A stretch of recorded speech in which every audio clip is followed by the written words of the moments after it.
There's been a lot of talk lately about the poop cruise. Ever since Netflix made the documentary about the 2013 Carnival calamity that left tempers and toilets overflowing in sweltering heat aboard a broken-down cruise ship, it was kind of crazy. People have been sharing stories of their cruise nightmares. And here at Window Seat, the only thing we like better than a good cruise is a good cruise disaster. So we're doing something a little different this time around. We're counting down the worst cruises of all time in this episode of Window Seat. First, a couple of ground rules. There are some pretty obvious awful cruises in maritime history, and we're not interested in total death and mayhem here, so obviously you're not going to find Titanic on our list. I mean, it doesn't get any worse than that one, and so it sort of automatically goes to the top of any list of worst cruises ever. So, having said that, we'll skip that one and get straight to a list of others that made for a memorable cruise for all the wrong reasons. So let's start the countdown. Oh, and before we get to that, quick reminder, we've been on a ton of amazing cruises, including the Disney Wonder to Alaska. We'll put a link to our full Disney cruise and what to expect on a Disney Alaska cruise in the upper right-hand corner there. And Sean just set sail on the Norwegian Viva. He gives us a full ship tour of that big, beautiful boat in the link right there in the upper right-hand corner. We'll put links to both in the description below, too.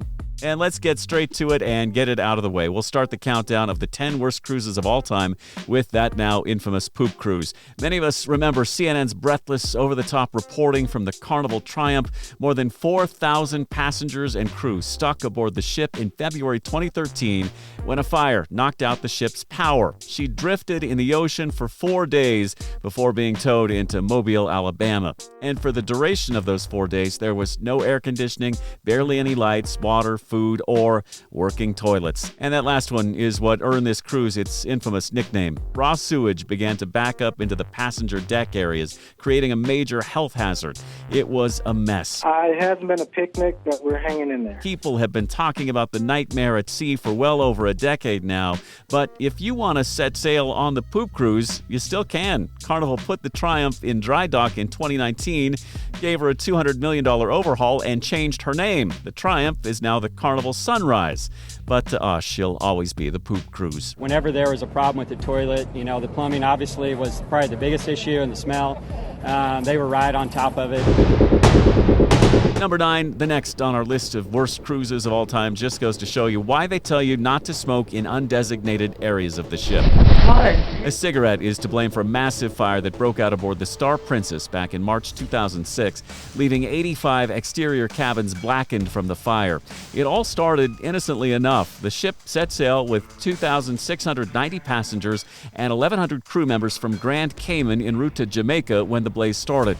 The fire originated on a balcony caused by a smoldering cigarette. It spread rapidly because of the combustible balcony furniture and partitions. Princess Cruises was criticized for not having fire suppression systems on their balconies and for having little more than a warning sticker telling people not to toss their butts overboard. The incident highlighted the dangers of smoking at sea and led to harsher restrictions on cruise cabin balconies industry-wide. Now to number 8 on our list of worst cruises ever, the Seaborn Spirit pirate attack of 2005. On November 5th of that year at 5:50 in the morning, the Seaborn Spirit, a luxury cruise ship, was attacked by pirates off the coast of Somalia. The attack involved 2 pirate speedboats launching from a mothership, firing machine guns and rocket-propelled grenades at the cruise ship. Ladies and gentlemen, all ships stay inside, stay inside, stay inside. We are trying to run away from them now. Stay inside, everybody. This is a real alarm. Please stay inside. The ship's captain managed to evade the pirates by increasing speed and maneuvering away. They also used a long-range acoustic device, or an LRAD, to deter the pirates. It emits a powerful, piercing sound wave. One crew member was injured by shrapnel, but no passengers were harmed. They'd been ushered below deck to the ship's dining room during the attack. The ship was carrying 151 people on a cruise from Egypt to the Seychelles. The incident highlighting the growing issue of piracy off the coast of Somalia and led to discussions about security measures for cruise ships in that region. There's more trouble aboard the Celebrity Mercury cruise ship. A spokeswoman says more passengers have fallen ill with a stomach bug. Next on our list is another really crappy cruise.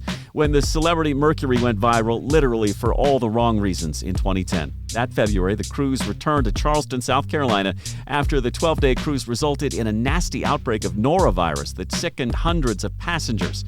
Of the nearly 2,700 people on board, about 500 suffered the unfortunate effects of this notorious stomach bug. It may have seemed novel at the time, but in the years since, Norovirus has become a common ailment on cruise ships, and it's the reason staffers are standing around pretty much every cruise ship these days reminding passengers to use hand sanitizer or wash those hands every chance you get.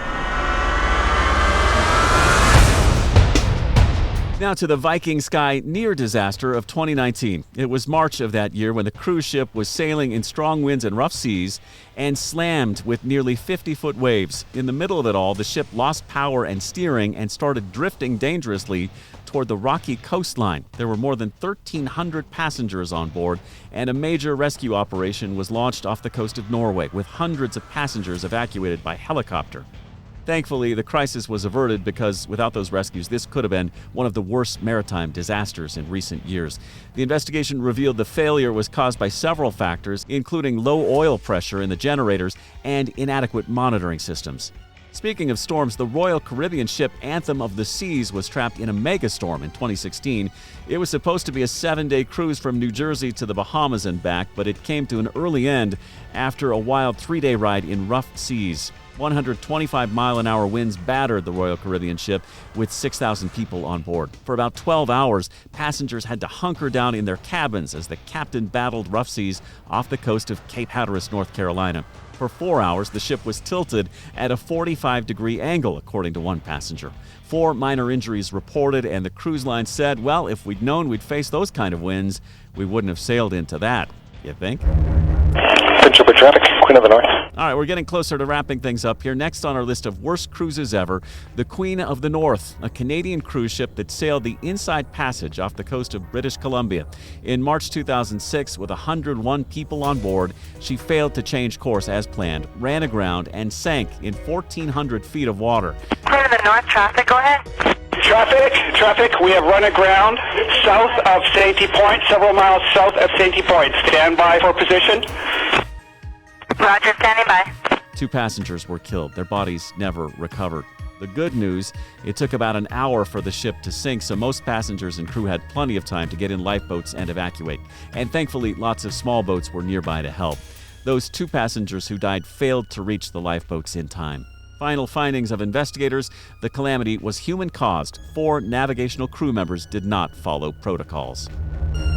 And finally, we've made our list to the top of the countdown, the #1 worst cruise of modern times, and surprise, surprise, it's the Costa Concordia. The Italian cruise ship struck a rock off the Italian coast late at night on January 13, 2012.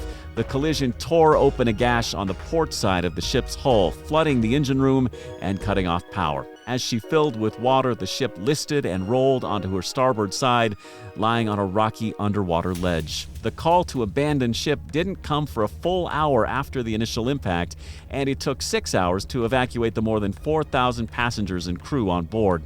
32 people died. The ship's captain, Francesco Scatino, was found guilty of manslaughter and sentenced to 16 years in prison. The ship was later salvaged and scrapped, but nothing can erase the haunting memory of that massive cruise ship on its side, half submerged in water, from our memory. So there you have it. Does that make you want to go out and book a cruise?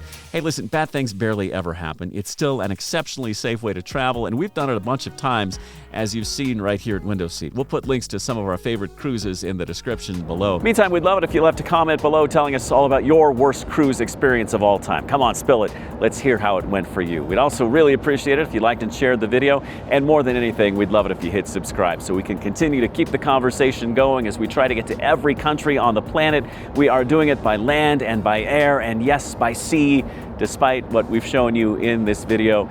We're back with a brand new episode of Window Seat next Sunday morning, 9 a.m. Eastern Time. Meantime, check out one of these other episodes from Window Seat.